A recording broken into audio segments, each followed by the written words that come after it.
etc. Hein, vous connaissez. Et l'affection sociétative. Donc ici, on a le premier bloc de conditions de forme hein, concernant le contrat des sociétés. Mais le contrat des sociétés est avant tout un contrat. Hein. Donc, lorsqu'on dit que le contrat des sociétés est avant tout un contrat, cela veut dire quoi? Qu'il y a un deuxième bloc de conditions de forme. C'est-à-dire qu'il y a un. Donc, ça, c'est le premier bloc. Et on a le deuxième bloc de conditions de forme. Alors, c'est quoi ce deuxième bloc? Le Donc, consentement. on a d'abord la capacité. L'objet, la cause et le consentement. L'objet. La cause et le consentement. Le consentement. Et la cause. L'article 2, l'article 2 de DOC. L'article 2. Hein, c'est le tout premier, le premier grand bloc du DOC. Hein. Alors, donc, si on veut s'assurer de la validité d'un contrat de société, hein, il faut regarder les éléments constitutifs du contrat de société au regard de ces deux blocs. Au regard de ces deux blocs. Ça veut dire quoi? Ça veut dire que tout contrat de société doit, au fond, respecter tous ces éléments. Hein? Tous ces éléments-là. Pourquoi? Parce qu'il peut y avoir une annulation du contrat de société a posteriori. A posteriori. Ça veut dire quoi? Ça veut dire qu'une société peut rentrer en activité, hein, une société qui a été constituée entre deux ou plusieurs personnes, etc., ou même une société unipersonnelle, dans certains cas, qui a procédé à son activité durant un certain temps, etc. Et on peut, a posteriori, soit à l'initiative de qui? C'est-à-dire de l'un des associés, hein, soit à l'initiative de l'un des associés, soit à l'initiative d'un tiers intéressé. C'est pas monsieur ou madame tout le monde. Hein, en passant dans la rue, il voit une enseigne, il se dit je vais vérifier le dossier de cette société, et puis il va, parce qu'il est curieux ou curieuse, hein, voir s'il peut attaquer cette société en justice, en nullité de la société. Non. Hein. Il faut que l'action en nullité émane d'une personne qui a intérêt. Pourquoi? Eh bien, parce qu'on applique tout simplement les principes fondamentaux du Code de procédure civile. Le Code de procédure civile nous dit quoi? Il nous dit que pour intenter une action en justice, il faut d'abord la qualité. Hein? Il faut l'intérêt. Et voilà, pas d'intérêt, pas d'action. Pas d'intérêt, pas d'action. C'est-à-dire que ce n'est pas n'importe qui a vocation à saisir le juge pour demander l'annulation d'un contrat de société, en l'occurrence, dans notre cas. Hein? Donc,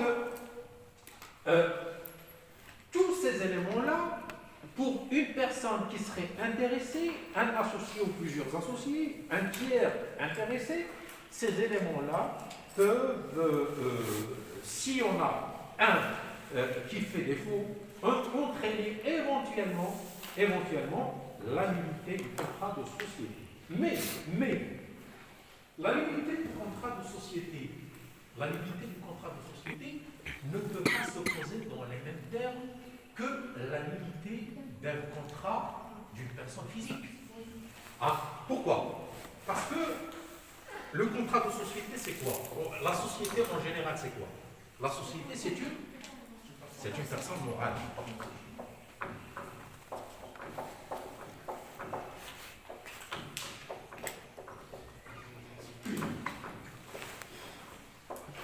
Et cette personne morale, bien sûr, elle a été créée par des personnes physiques.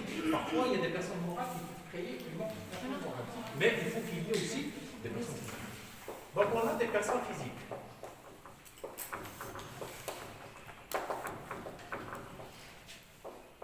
Et qu'est-ce qu'on a en face?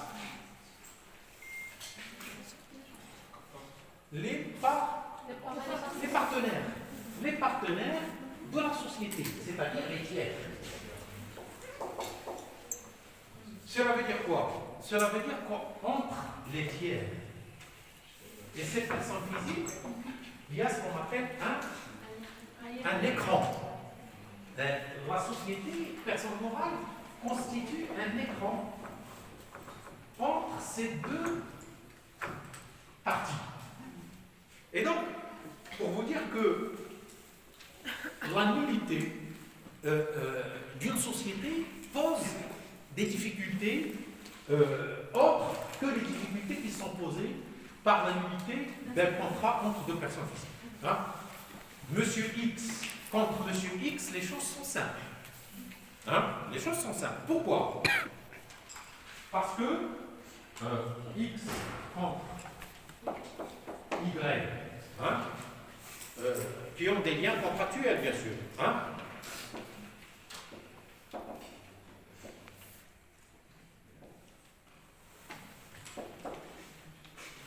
Si les deux parties sont liées par des liens contractuels et que l'une ou l'autre partie invoque une nullité, hein? La nullité du contrat, ça arrive tout le temps. Hein? Les tribunaux sont tous les jours saisis, hein, pour une raison ou une autre, après coup, hein, par une action en nullité du contrat. Hein. Donc, lorsque la nullité du contrat est demandée par X ou par Y, c'est-à-dire deux personnes physiques, les choses sont plus ou moins simples. Hein. Pourquoi? Parce que si le tribunal décide la nullité du contrat, hein, il y aura une nullité pour l'avenir. Vous suivez? Il y aura une annulation du contrat pour l'avenir, hein, et éventuellement, et le plus souvent,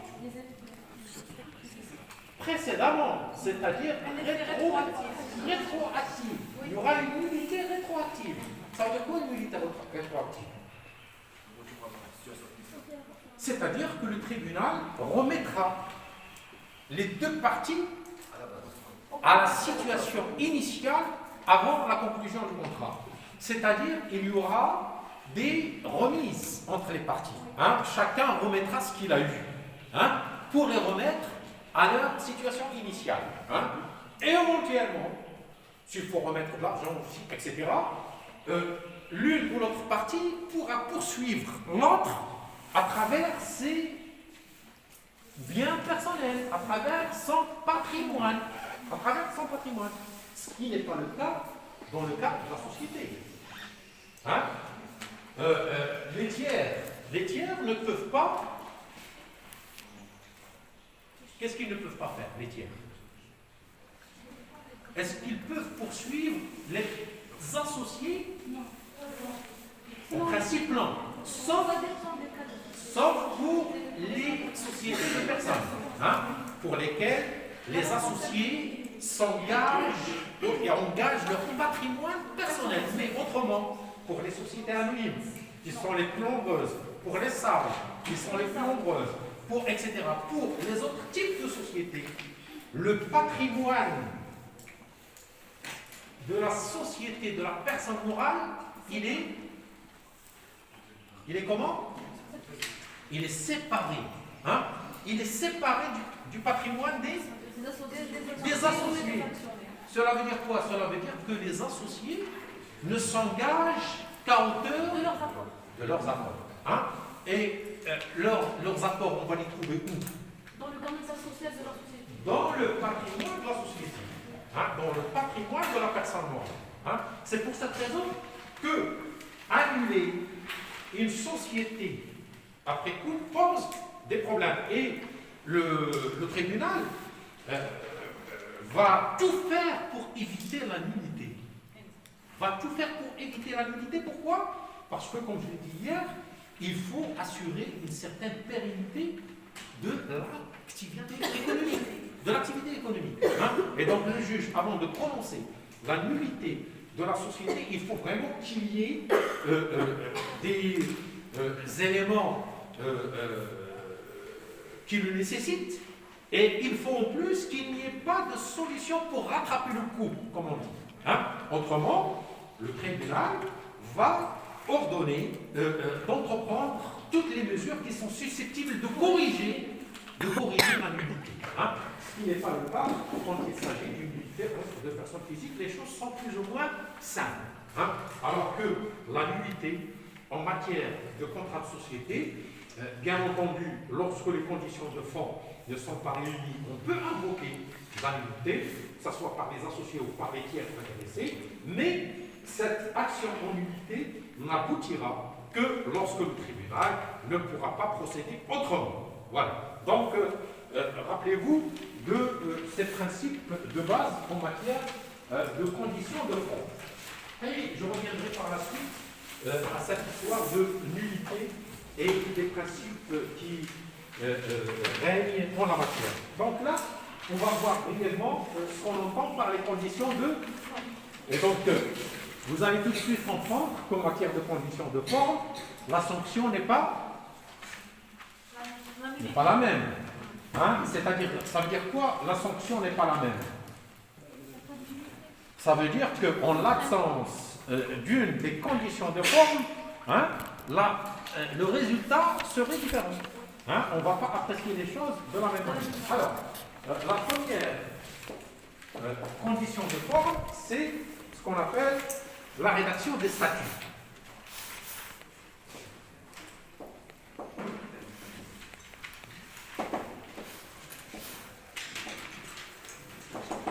La rédaction des statuts. Alors, je vous ai dit hier que en matière de droit des sociétés, on a différentes sources législatives. On a d'abord le bloc. Lequel? Le premier bloc, c'est le bloc du DOC. Le bloc du DOC, c'est-à-dire l'article 982 à 1063. Donc ça, c'est le premier bloc. Alors, qu'est-ce qu'il nous dit le premier bloc? Et notamment l'article 987 du DOC. L'article 987.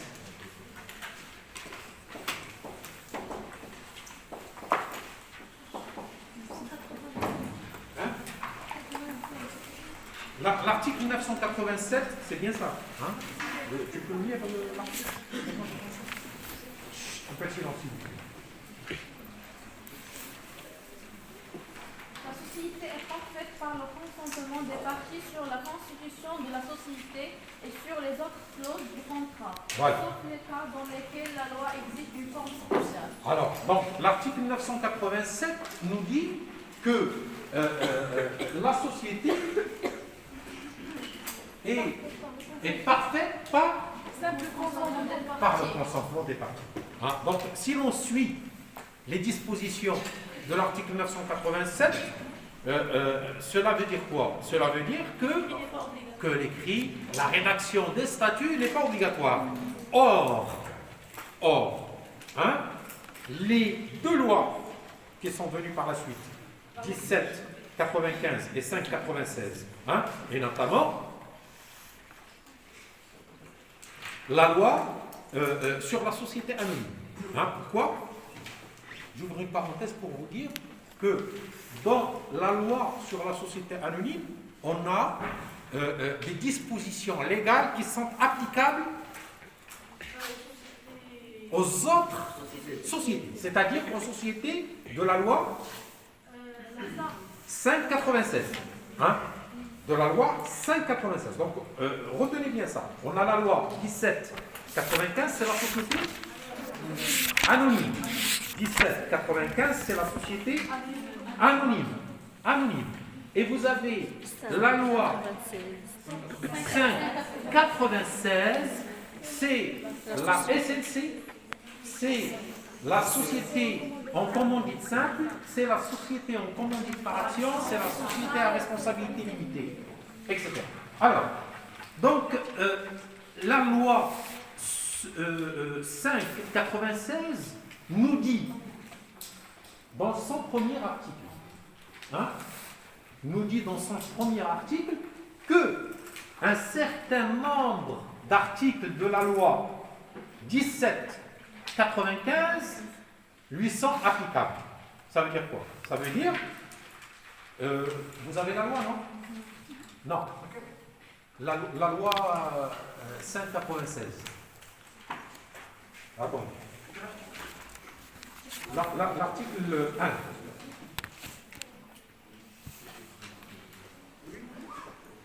Vous l'avez ou pas? Moi, je l'ai. Hein. Alors, la société anonyme. Voilà, je connais.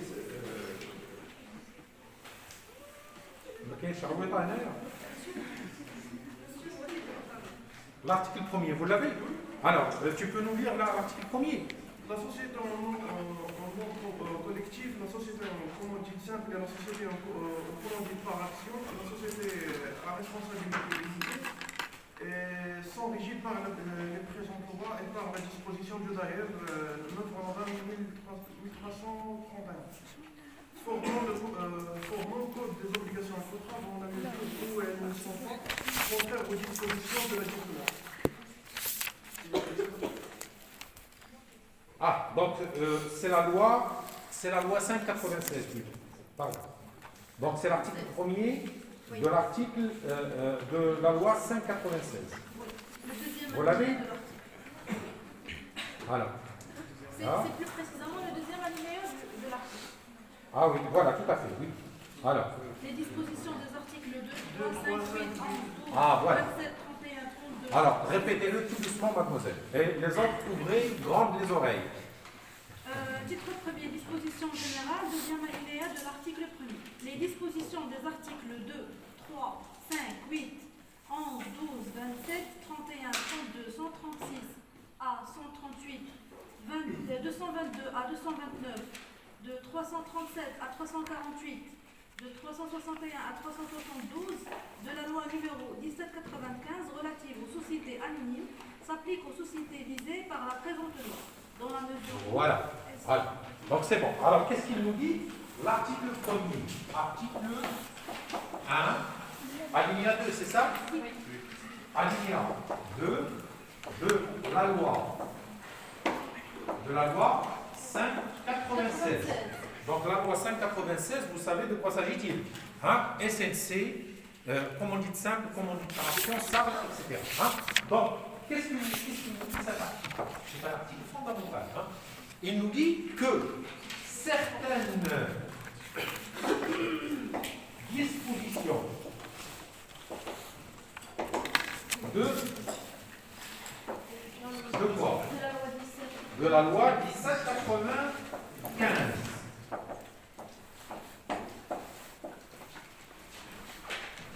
Certaines dispositions de la loi leur sont applicables. Voilà. Donc, vous avez tout compris maintenant. On est en train de parler de la première condition de forme, à savoir les statuts, la rédaction des statuts. Alors, la rédaction des statuts, est-ce que vous avez l'article 12 de la loi 1795, mademoiselle? Oui. L'article 12, oui. Outre les mentions énumérées à l'article 2 de la présente loi. Depuis le départ. Oui, depuis le départ. L'article 12. Oui, l'article 11, qu'est-ce qu'il dit? Les statuts de la société doivent être établis par écrit. Voilà, stop. C'est suffisant. Donc l'article 11. L'article 11 de la loi 1795, qu'est-ce qu'il nous dit? Il nous dit que les statuts doivent être écrites, établies par écrites, contrairement à l'article 987 du DOC. Hein? L'article 987 du DOC nous dit que le contrat de société est un contrat consensuel. Hein? Et donc vous voyez qu'on est passé d'une situation juridique à une autre. Hein? Donc,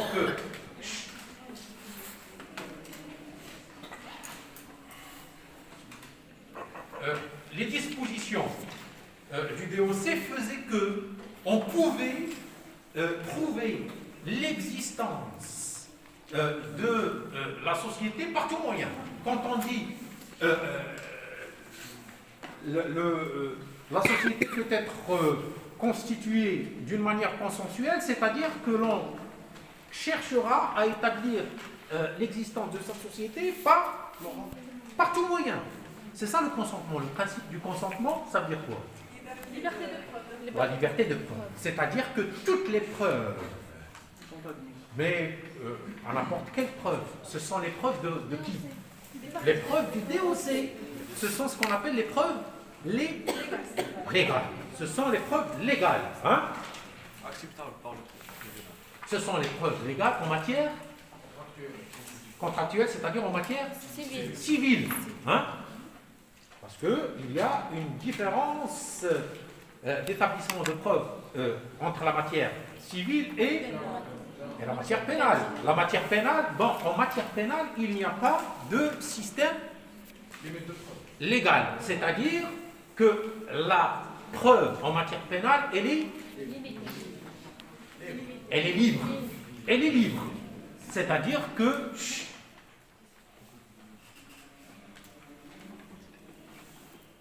quand on dit que la preuve en matière pénale est libre, cela veut dire quoi?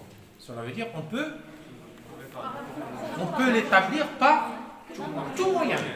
Hein? Ce qui n'est pas le cas en matière civile. En matière civile, le législateur dit que la preuve en matière civile doit répondre à des critères d'ordre légal. D'ordre légal.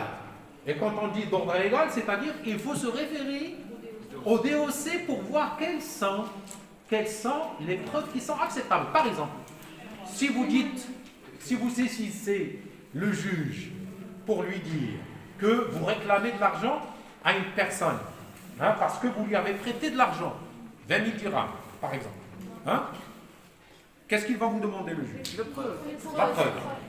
Et la preuve, est-ce que vous pouvez inventer n'importe quelle preuve? Ah, voilà, le DOC exige, au-delà d'une certaine somme, une preuve écrite. Hein? Et pour une somme dérisoire, plus ou moins, on peut accepter, par exemple, le témoignage. Hein? C'est pour vous dire que le système de l'établissement de la preuve en matière civile est caractérisé de système légal, c'est-à-dire que pour produire une preuve devant le juge, il faut que cette preuve réponde aux exigences d'ordre légal, de droit Quel civil. droit? Civil.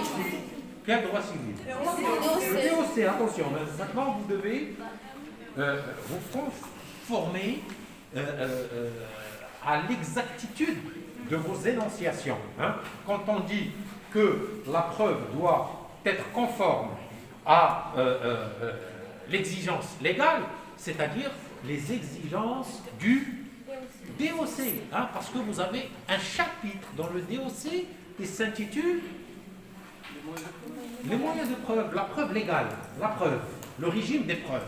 Hein. Et donc, ce n'est pas anodin si le DOC exprime cela dans un chapitre particulier, c'est-à-dire que la preuve en matière civile doit obéir obligatoirement au système de la preuve légale du DOC. Je reviens pour que cette distinction soit claire dans vos têtes, une bonne fois pour toutes, à la preuve en matière pénale. En matière pénale, qui c'est qui établit la preuve d'abord? Le procureur. Hein? C'est le parquet. Hein? c'est le parquet qui doit établir la preuve de quoi? De la culpabilité. De l'infraction. La preuve de l'infraction. Et donc, la preuve en matière pénale, j'ai dit que c'est une preuve libre. C'est une preuve libre. C'est-à-dire que le procureur peut chercher la preuve par tous les moyens. Hein? Sauf que, en matière de respect des droits de la défense, des droits de l'homme en général, des libertés individuelles, il faut qu'il y ait ce qu'on appelle une loyauté.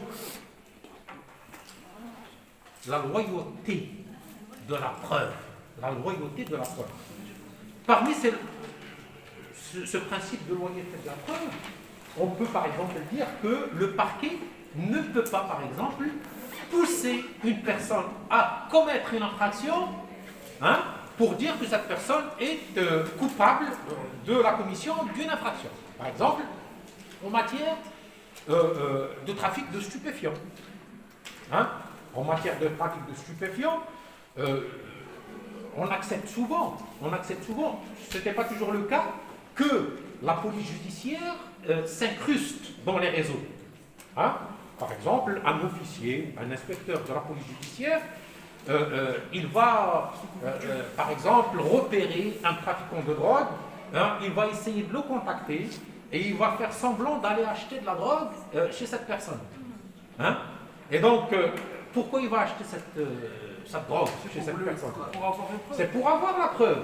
C'est pour avoir la preuve. Hein? Et donc, c'est une intrusion. Hein?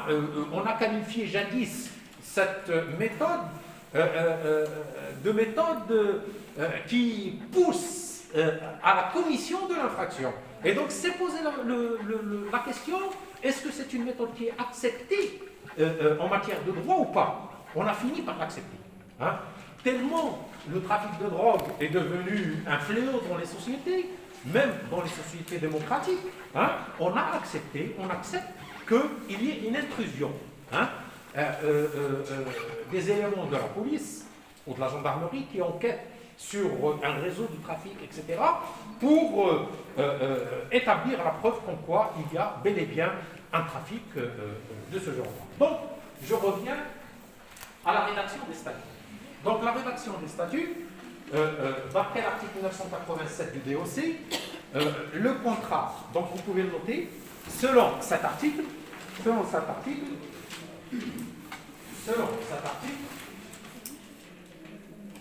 le contrat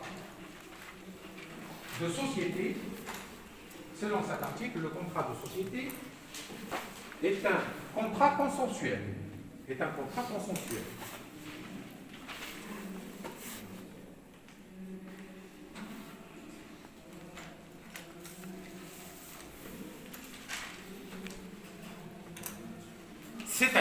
C'est-à-dire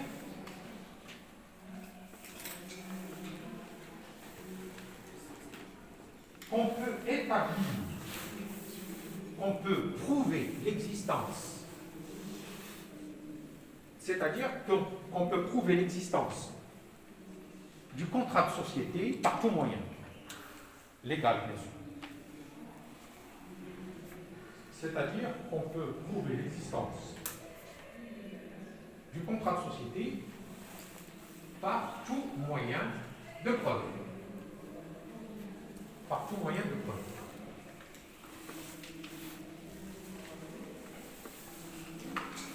Or,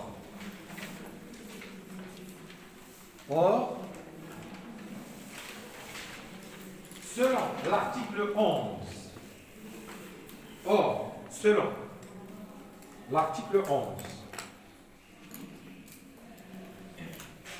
de la loi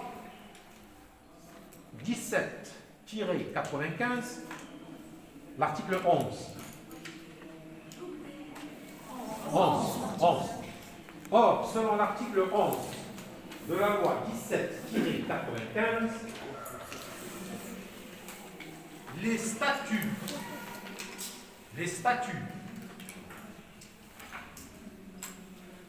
de la société,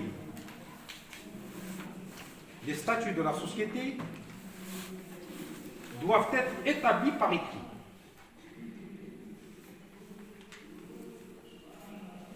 les statuts de la société doivent être établis par écrit. Et donc, il s'agit de l'article 11 de la loi 1795. Mais comme l'article 11 fait partie de l'article 1er alinéa 2, hein, de quelle loi? De la loi 596. Et donc, par ricochet, on comprend que cette disposition est applicable à toutes les sociétés commerciales. Par conséquent,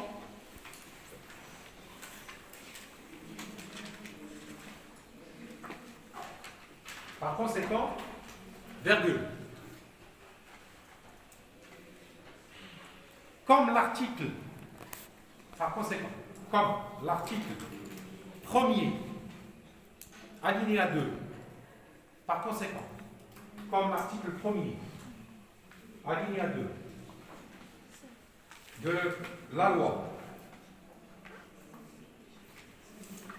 596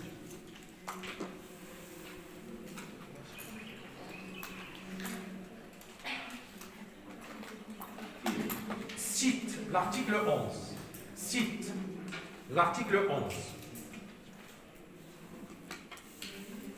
en question.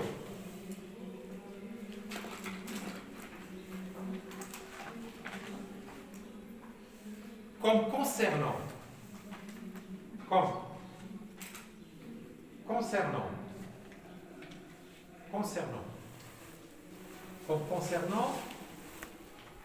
les sociétés,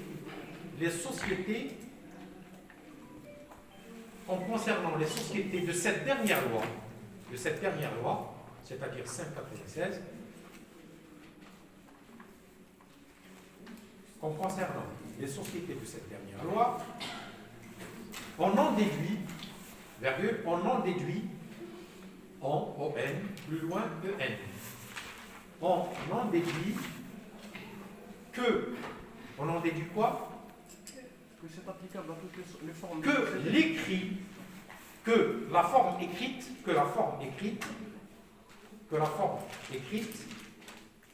on en déduit que la forme écrite est obligatoire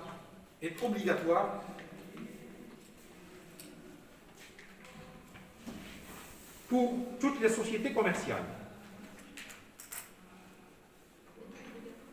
Comme obligatoire pour toutes les sociétés commerciales.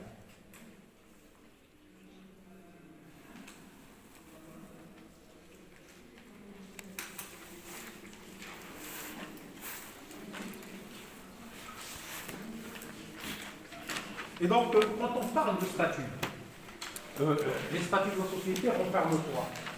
Ils renferment quoi, à votre avis? La structuration de la société. Les clauses contractuelles de la société. Hein? C'est-à-dire, bon, on a d'abord les mentions obligatoires. Hein? Donc, l'article 12.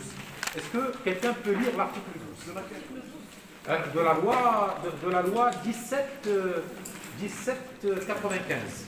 12. Outre les mentions énumérées, à tout l'article doucement. 2. Hein? Alors, écoutez bien.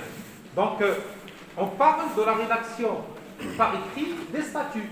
Mais qu'est-ce qu'on peut mettre dans les statuts? On ne va pas mettre un roman. Hein? Il faut respecter un certain nombre de choses dans les statuts. Hein? Pourquoi? Parce que le statut ou les statuts, c'est l'acte qui engage. C'est la Bible de la société. La Bible ou le Coran, mademoiselle, comme vous voulez. Alors. Le Coran n'est pas modifié, par contre la Bible peut être modifiée. Donc, chacun prêche pour son église, comme on dit, pour sa parole. Hein? Donc, les statuts comprennent les clauses contractuelles qui engagent les associés. Hein? Et donc, il faut que ça soit bien précis. Hein? Donc, les clauses contractuelles doivent être bien précises. Hein? Et donc, qu'est-ce qu'il faut faire mentionner dans ces statuts? Le nombre d'actions émises et les valeurs nominales et distinguant le cas échéant les différentes catégories d'actions créées.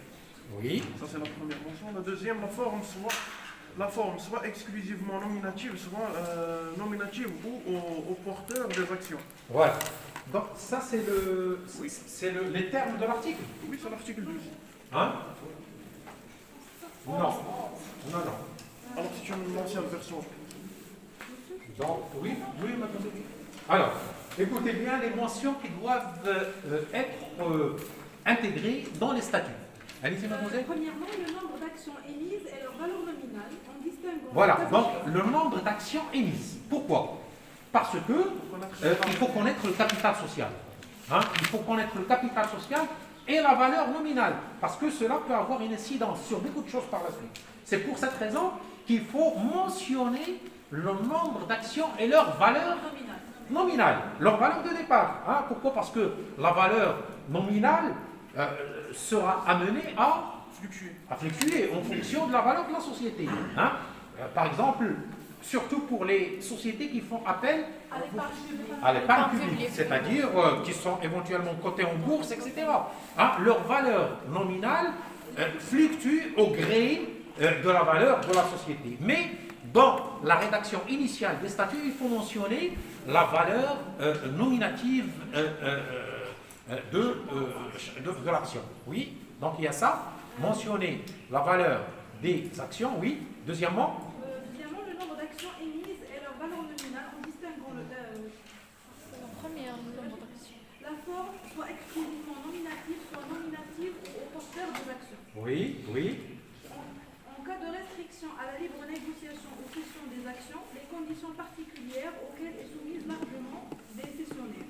oui, L'agrément des cessionnaires. Quatrièmement, l'identité des apporteurs en nature, l'évaluation de l'apport effectué par chacun d'eux et le nombre d'actions remises en contrepartie de l'apport.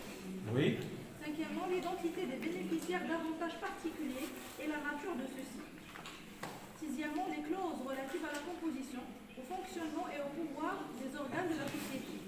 oui. Septièmement, les dispositions relatives à la répartition des bénéfices, à la constitution de réserves et à la répartition du boni de liquidation. Voilà. Donc, il s'agit de ce qu'on appelle les mentions obligatoires. Hein, et tout particulièrement les mentions obligatoires pour la société anonyme. Pour la société anonyme, parce que pour les autres types de sociétés, mis à part l'obligation de la forme écrite, il y a certaines mentions qui leur sont propres. Hein, notamment l'identité des associés, la forme de la société, la durée de la société, le siège social de la société, etc. Et donc, les deux lois précisent un certain nombre de mentions à faire apparaître dans les statuts. Hein? Donc ça, ce sont les mentions obligatoires. Hein? Par la suite, vous avez ce qu'on appelle les clauses contractuelles qui font partie de ce qu'on appelle la liberté contractuelle des parties. Hein?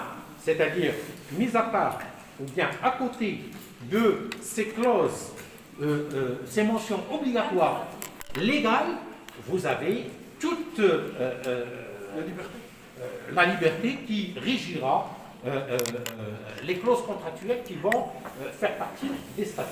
Hein. Et ces clauses contractuelles seront déterminées dans le cadre de la négociation libre entre les différents associés.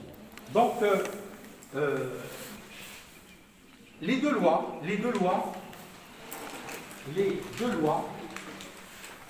précisent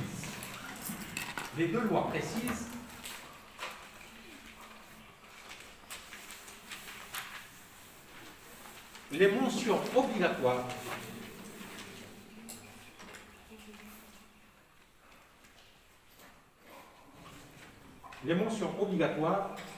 qui doivent être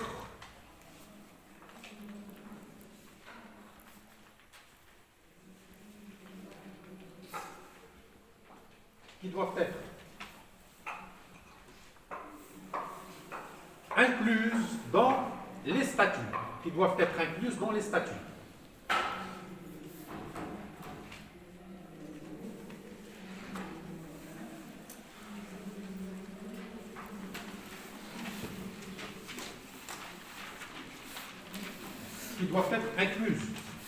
les statuts, d'ailleurs, on verra par la suite, parmi les conditions de forme, la publication dans un journal d'annonce légale. Hein, d'annonce légale. Hein, ça peut être un journal qui est accepté par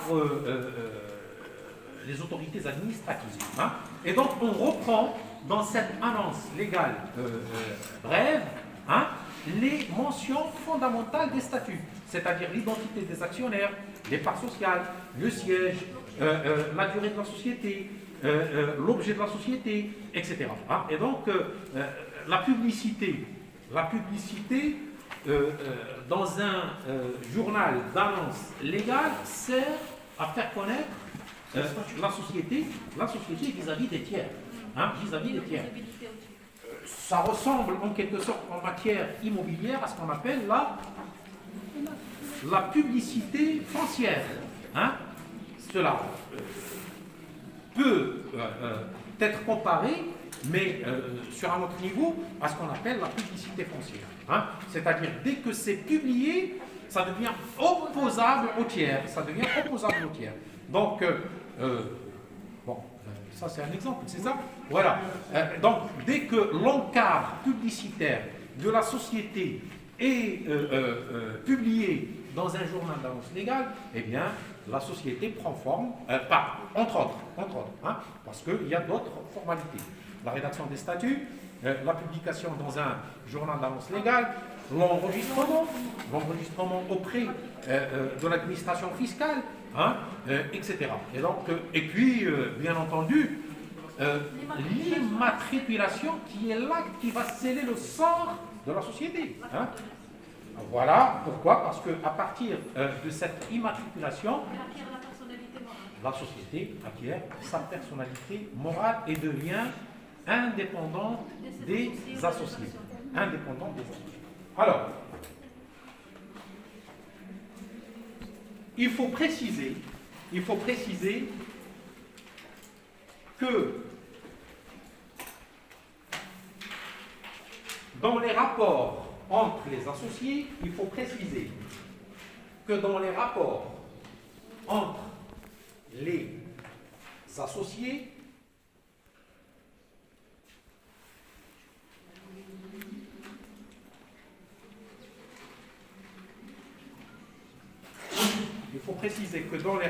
entre les associés, aucun moyen de preuve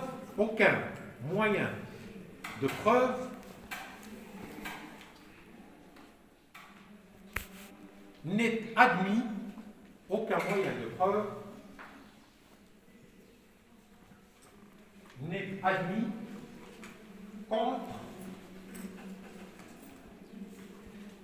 contre quoi, à votre avis? Contre les statuts. Cela veut dire quoi? Aucun moyen de preuve n'est admis contre les statuts. Cela veut dire que dans les rapports contractuels entre les associés, on ne peut pas demander des choses au-delà de ce qui est mentionné dans les statuts. Hein. C'est-à-dire que les statuts scellent les rapports contractuels entre les associés. Et donc un associé, il ne peut pas se plaindre après coup devant le tribunal, c'est-à-dire saisir le tribunal pour demander des droits qui ne figurent pas dans les statuts, ou bien demander l'annulation d'un acte alors qu'il est prouvé par les dispositions contractuelles des statuts. Hein? Hein? Et donc, si les statuts permettent par exemple à un gérant un certain nombre de pouvoirs, hein? Si les pouvoirs qui sont conférés au gérant sont bien précisés dans les statuts, si ce gérant agit en fonction des pouvoirs qui lui sont donnés par les statuts, un autre associé ne peut pas se retourner contre un agissement de ce gérant sur la base des clauses contractuelles des statuts. Hein? C'est pour cela qu'on dit qu'aucun moyen de preuve n'est admis entre les associés, hein, contre les dispositions des statuts. Hein. C'est-à-dire, les statuts régleront les rapports contractuels entre les différents associés. Alors,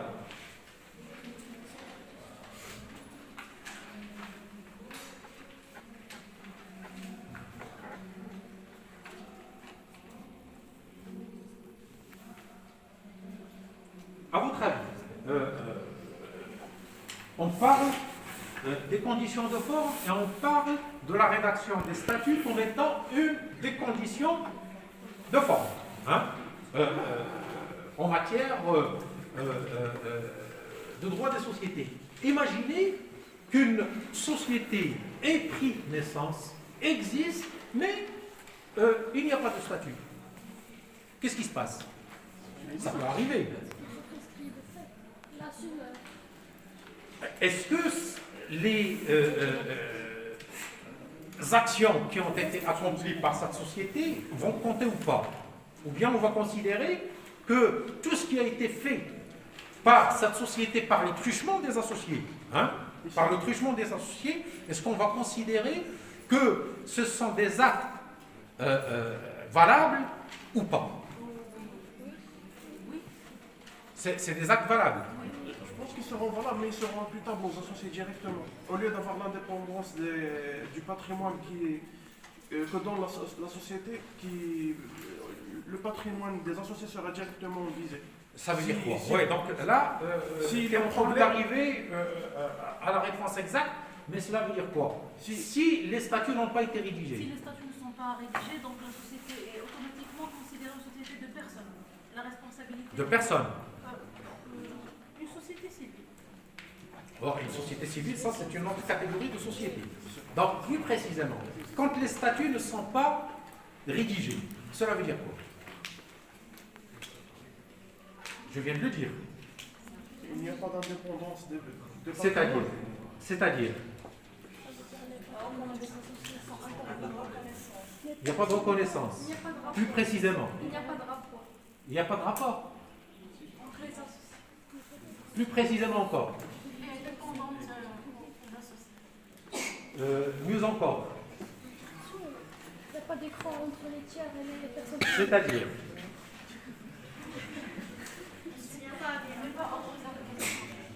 encore mieux. Encore mieux. Très bien. Ça veut dire que la société n'a pas tout simplement de personnalité morale. Non, ce n'est pas une personne physique, attention. La société n'a pas de personnalité morale. Alors, vous pouvez noter, si par hasard, les statuts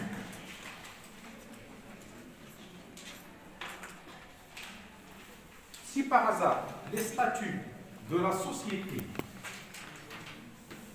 n'ont pas été rédigés,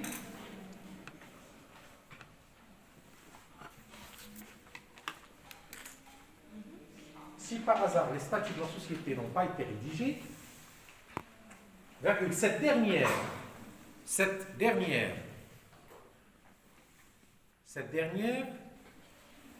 ne sera pas considérée comme étant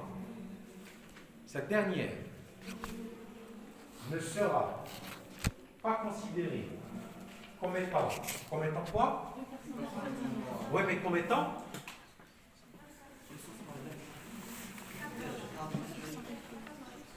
étant nulle.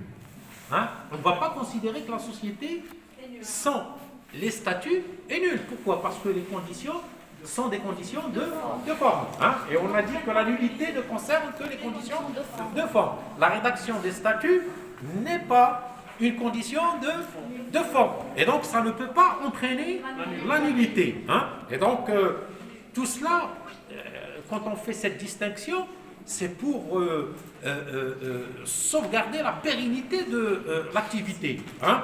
Et donc, cette dernière ne sera pas considérée comme étant nulle. Hein?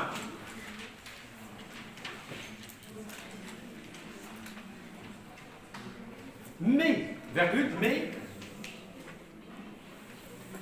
on y arrive maintenant, elle n'aura pas quoi?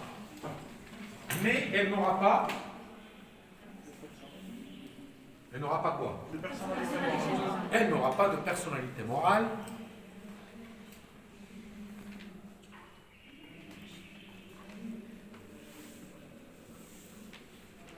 Elle n'aura pas de personnalité morale.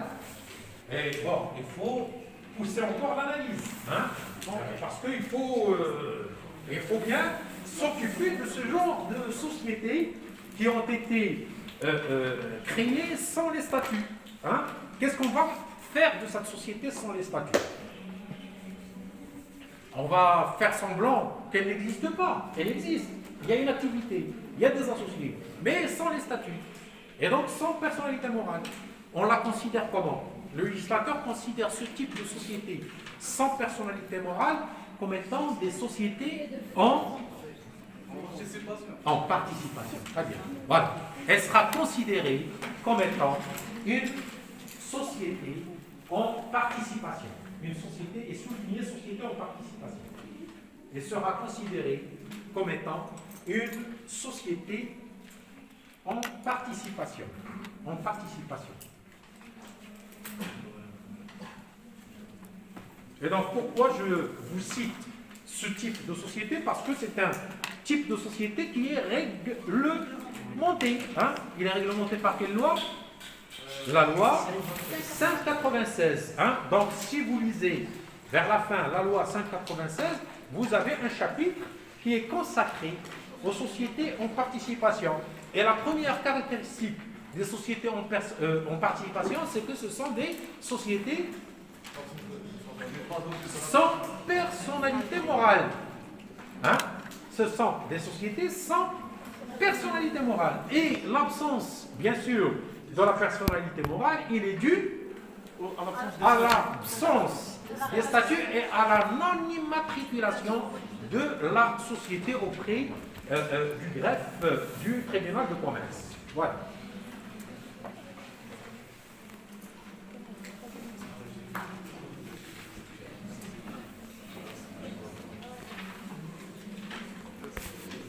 Alors, donc, je pense qu'on a fait le tour de la rédaction du statut. Un petit mot à propos de l'enregistrement de la société.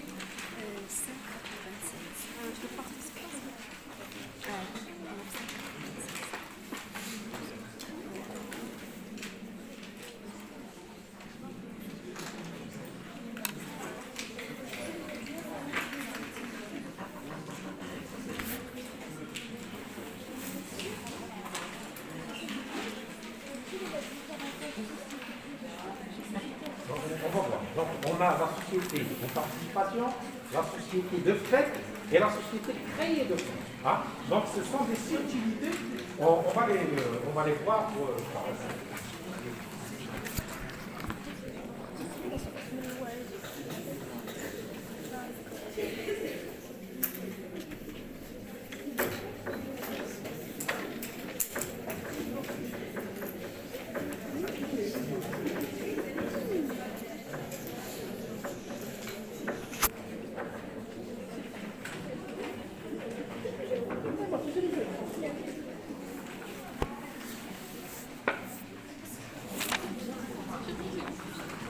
Alors, quand on parle d'enregistrement, cela vise quel type d'administration? Quand on parle d'enregistrement,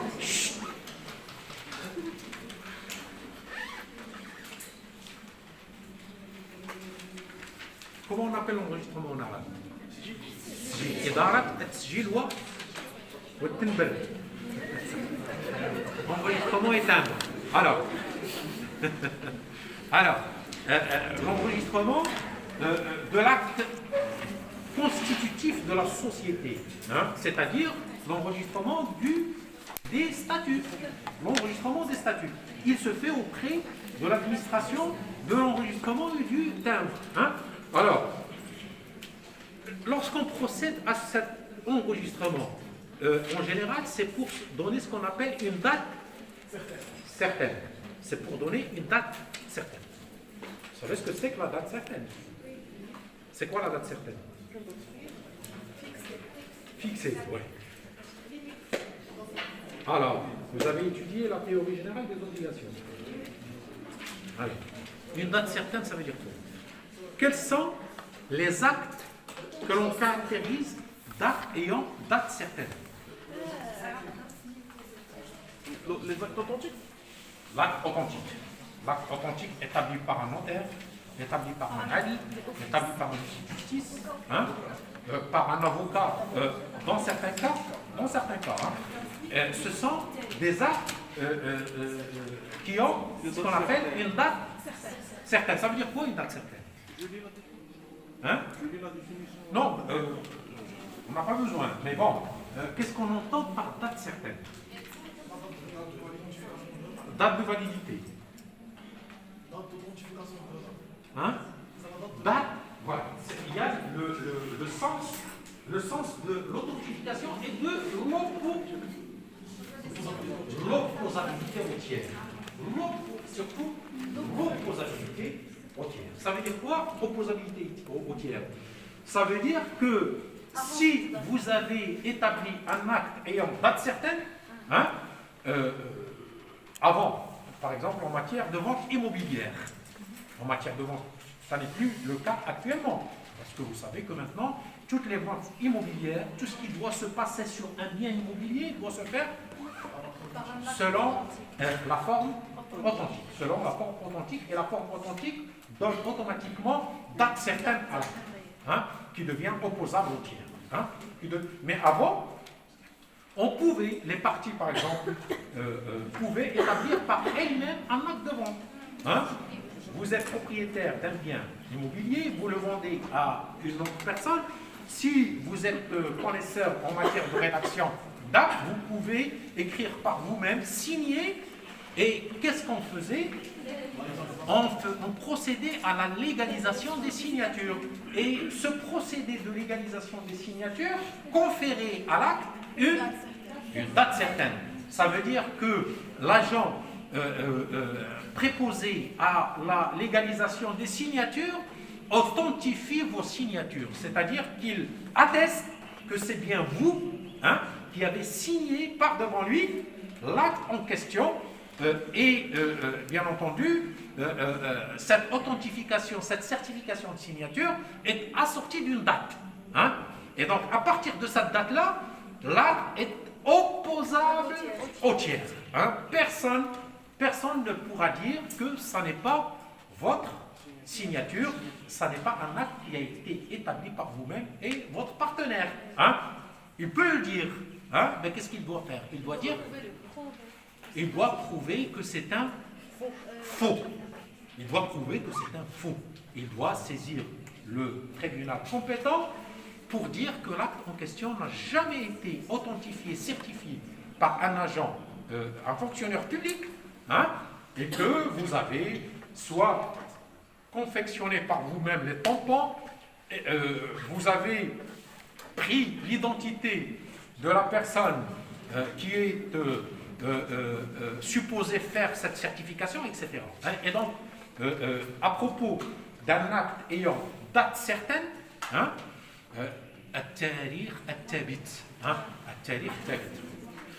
pour prouver que cet acte-là n'a pas été fait par un agent public, hein, préposé à cela, vous devriez saisir le tribunal pour dire que l'acte que vous essayez de lui opposer est un acte faux.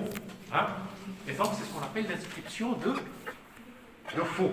Hein? Il est une procédure judiciaire, l'inscription de faux. L'inscription de faux. Hein? Et donc, si le faux est avéré, l'acte en question n'aura aucune conséquence, aucune valeur. Hein? Aucune valeur. Donc, l'enregistrement des statuts confère à l'acte une date certaine. Alors, vous pouvez noter déjà, l'enregistrement de l'acte constitutif de la société, l'enregistrement de l'acte constitutif de la société lui confère une date certaine. Lui confère une date certaine.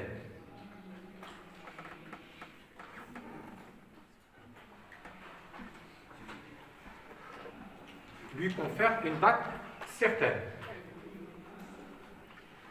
Une date certaine vis-à-vis de qui? Des tiers.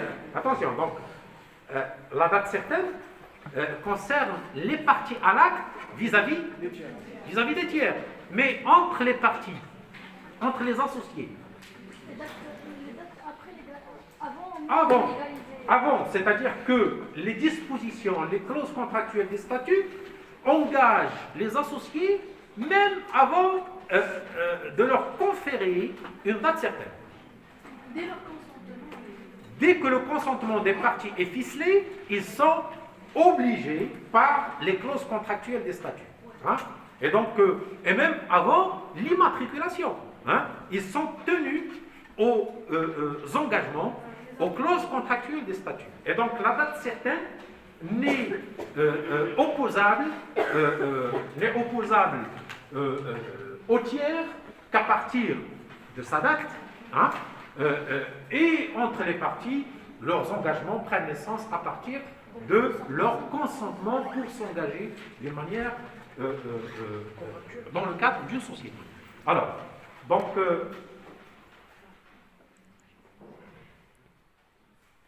on a écrit cette idée ou pas? L'enregistrement des statuts lui confère une date certaine. Une date certaine. Cette dernière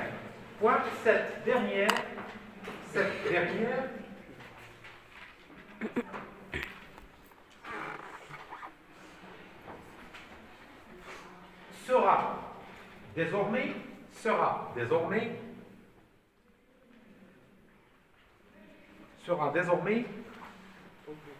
opposable au tiers. Cette dernière sera désormais opposable au tiers. Opposable au tiers.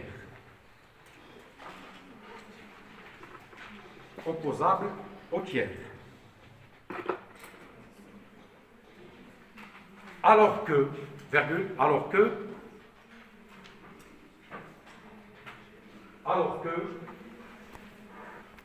vous laisse finir.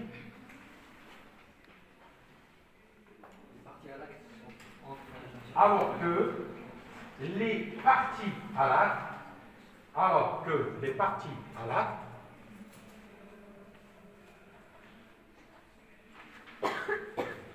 s'engagent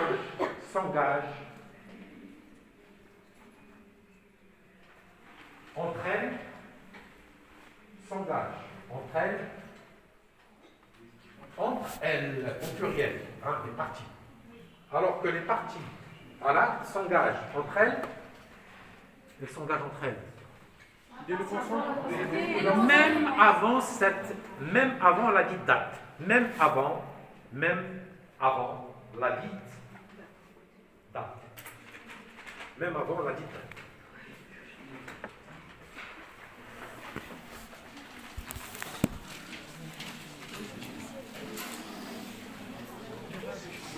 Alors,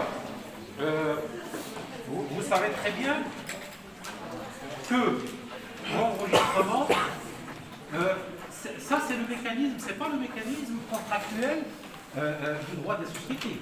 Hein, j'ai fait exprès de vous rappeler toutes ces règles en matière d'opposabilité des actes, parce que ce sont les mécanismes contractuels, les mécanismes de droit commun. Hein, ce sont les dispositions de la théorie générale des obligations. Hein, et ils sont applicables en matière de contrat de société. Hein, et donc l'opposabilité au tiers, etc., l'opposabilité des clauses entre les parties, l'engagement des parties entre elles, tout cela s'analyse au regard des principes de la théorie générale des obligations. Eu égard au principe de la théorie générale des obligations. Et donc, qui dit enregistrement dit perception de quoi? Perception d'un droit. Perception d'un droit. Hein. L'administration fiscale, elle ne fait pas une œuvre de bienfaisance. Donc, dès que vous présentez un acte, l'administration fiscale va vous taxer dessus. Hein. En matière d'enregistrement de l'acte constitutif, à votre avis, est-ce que l'administration fiscale appliquera une somme forfaitaire ou bien elle doit taxer en fonction de quoi? Du capital, je pense. Alors, est-ce que c'est forfaitaire? Est-ce qu'il y a une exonération pour certains types de sociétés, ou bien pour déterminer le montant de la taxe d'enregistrement, il faut prendre en considération un certain nombre de choses. Oui, mademoiselle?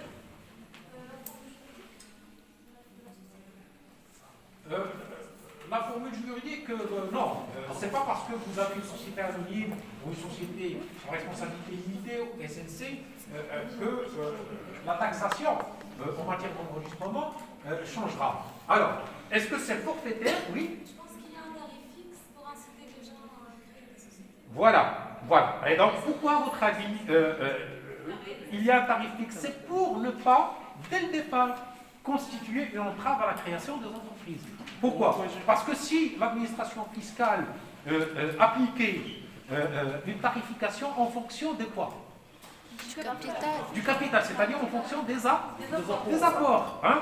Si les apports sont si le capital social est de l'ordre de 2 millions de dirhams, si on applique un taux d'enregistrement, on va dire de 15%, hein? Donc dès le départ, la société aura quelques difficultés. Hein? Si l'administration fiscale fonctionne tout de suite 15% sur 2 millions de dirhams, cela n'incitera pas les gens à créer des sociétés. Et donc, le choix, c'est soit l'exonération, hein? Ça veut dire vous présentez votre acte constitutif de la société, les statuts, et puis on va l'enregistrer, hein, gratuitement, ou bien on appliquera un tarif forfaitaire, 300 dirhams, ou 400 dirhams, ou 500 dirhams, je ne sais pas combien ça coûte. Hein. Donc, en tout cas, la taxe d'enregistrement est une tarification forfaitaire. Il faut préciser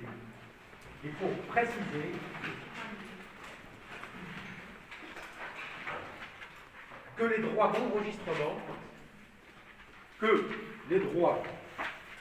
d'enregistrement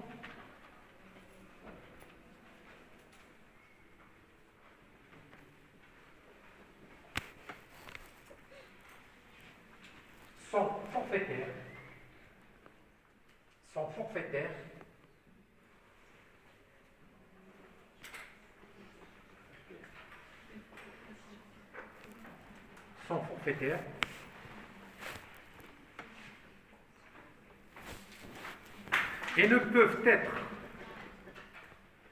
ne peuvent être sont forfaitaires et ne peuvent être déterminés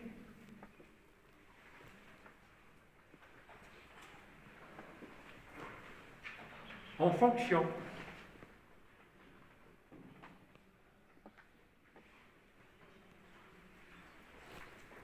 de quoi?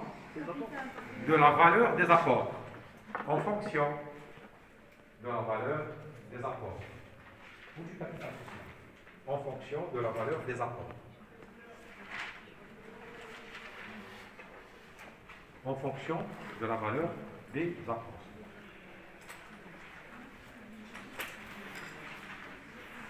Point. Plus encore,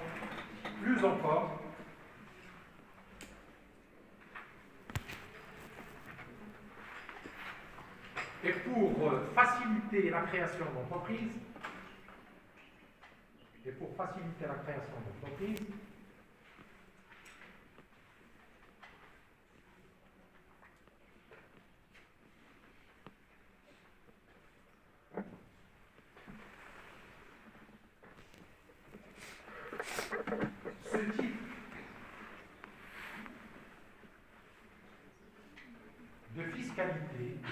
ce type de fiscalité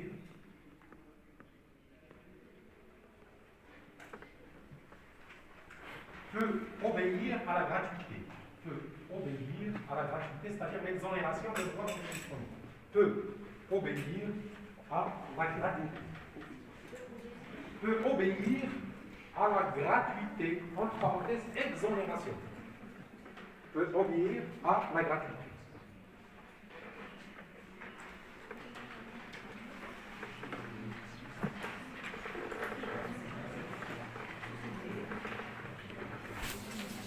peut obéir à la gratuité.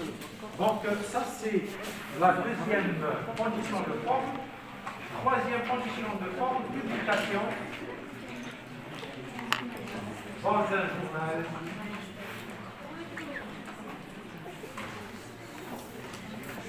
d'annonce légale. Troisième formalité,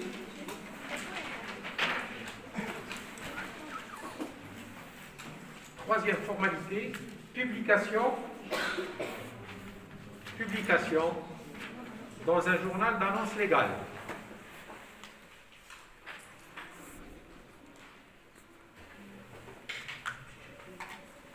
Publication dans un journal d'annonce légale.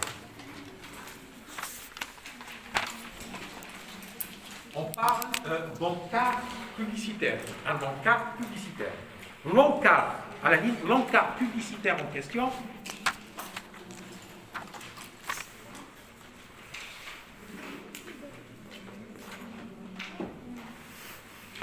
l'encart publicitaire en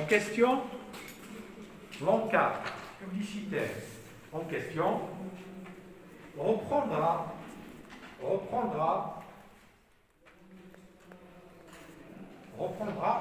quoi? Les statuts de la société. Ah, pas tous les statuts. Les statuts peuvent faire parfois 20 pages ou 40 pages. Les mentions obligatoires. Reprendra les mentions obligatoires telles que prévues par la loi. Reprendra les mentions obligatoires telles que prévues par la loi.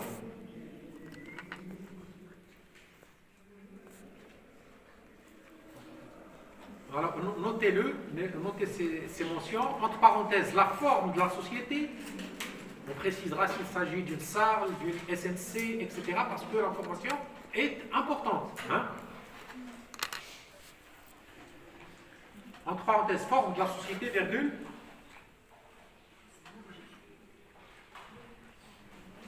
La date de signature des statuts. La date de signature des statuts.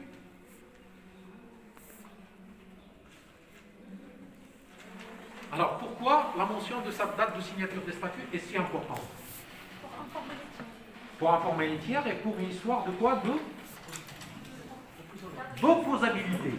Donc, on a besoin de connaître la date à laquelle les statuts ont été signés. Parce que la signature des statuts et leur enregistrement, bien entendu, par voie de conséquence, entraîne tout un régime juridique en matière d'opposabilité. Donc, date des signatures, des statuts, le capital social, virgule, le capital social,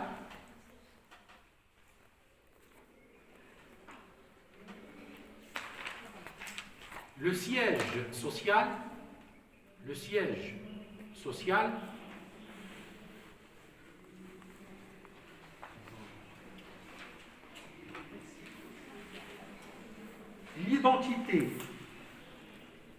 l'identité des premiers dirigeants. L'identité des premiers dirigeants.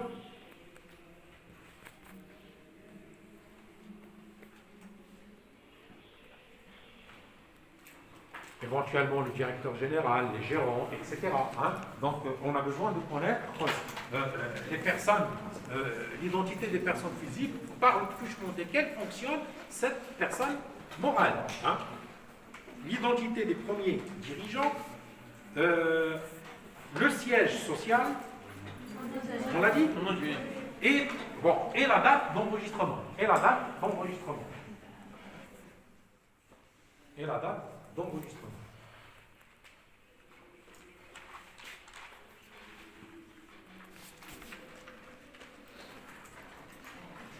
Enfin, dernière formalité, dernière condition de forme, la déclaration auprès de différentes administrations.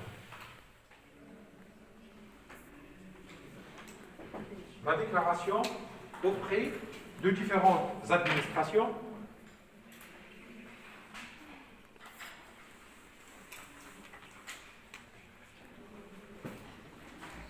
la déclaration auprès des différentes administrations.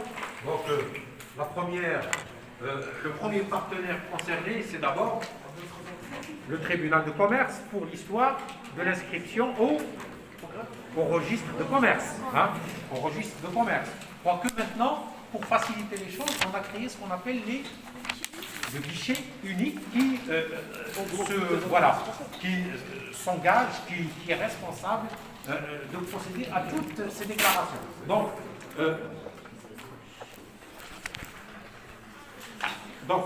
déclaration auprès du tribunal de commerce pour l'inscription au registre de commerce, déclaration auprès de l'administration fiscale, notamment pour l'histoire de l'identifiant fiscal et la TVA, parce que l'administration fiscale, elle attend de récupérer la TVA, parce que quand une société opère en matière de TVA, elle fait ce qu'on appelle l'intermédiaire entre le consommateur et l'État et l'administration fiscale. C'est-à-dire qu'en général, les 20% qui sont encaissés par la société, ils sont reversés à l'administration fiscale selon une périodicité déterminée, 3 mois par mensuel, trimestriel, etc. Hein? Et donc, il faut pour cela une déclaration auprès de l'administration fiscale. Hein? Donc, vous l'avez noté? Il faut d'abord se faire déclarer. Il faut d'abord se faire déclarer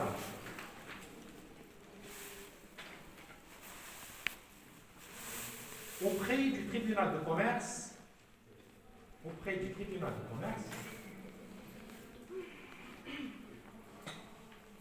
en vue d'une immatriculation, au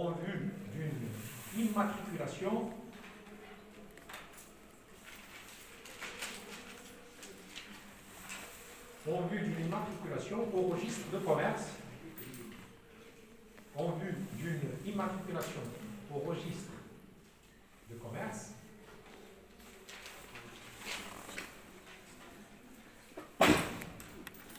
entre parenthèses, point de départ,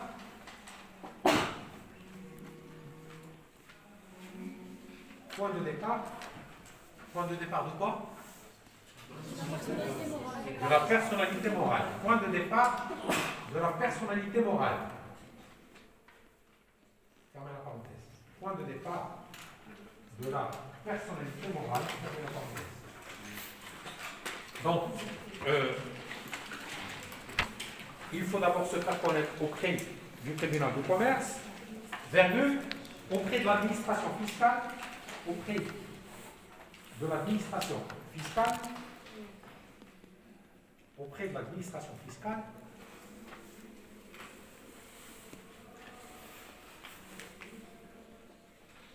Donc, je viens d'expliquer pour la soumission aux différents types d'impôts, l'impôt sur la société, si la société en question opte pour l'IS, ou bien l'impôt sur le revenu, etc. Hein? Pour l'histoire de la TVA, et vous avez aussi une inscription auprès de la CNSS, notamment pour assurer les droits des salariés. Hein, parce qu'une société est censée recruter du personnel, et ce personnel a besoin de ce qu'on appelle une protection sociale. Et pour cela, il faut procéder dès la création à une déclaration auprès de la CNSS, une déclaration auprès de la Caisse nationale de la sécurité sociale, une déclaration auprès de la Caisse nationale de sécurité sociale.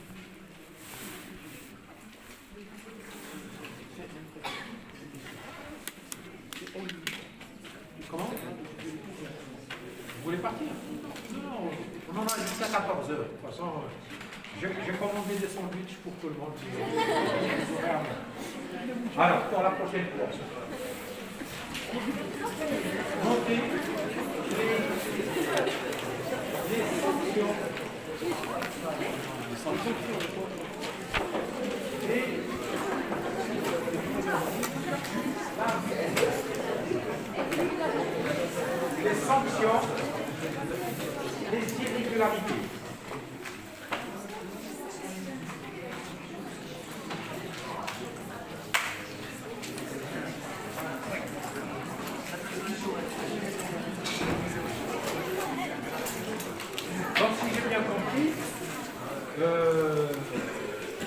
la reprise des cours, ça sera Le 6. hein, Le 6 mars. le 6 mars, c'est ça? D'accord. Donc, il n'y a pas de cours, la fac est fermée demain. Hein? Le dimanche, c'est fermé. Alors, donc, on se verra après les examens. Voilà.